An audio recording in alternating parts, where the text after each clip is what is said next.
From Daily Forex, this is Chris taking a look at the Wall Street 30.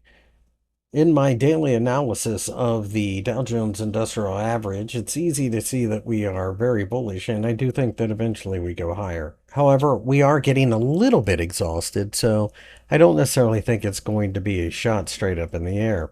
I think a short-term pullback is very likely, but ultimately you should pay close attention to the 40,000 level, as it is a large, round, psychologically significant figure, and an area that I think a lot of people would be interested in. After all, it is an area that there would be a lot of options trading, and therefore I think a lot of liquidity.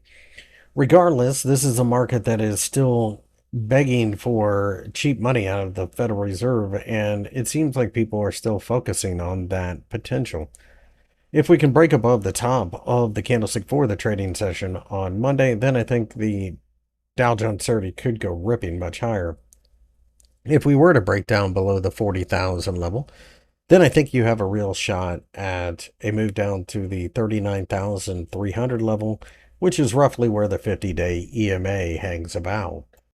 Keep in mind, this is a market that's been in an uptrend for some time, so I don't necessarily think that you can get short of this market, although I am the first to admit that perhaps we are getting somewhat close to the idea of the stock market topping out, maybe for a short-term swing trade. Longer term, I still think this is a market that will go higher based upon the idea of momentum more than anything else. But keep in mind, a lot of the sexier stocks are over in the NASDAQ, so we'll see how long the Dow Jones 30 leads the pack. As things stand right now, most of this is going to be about central bank policy.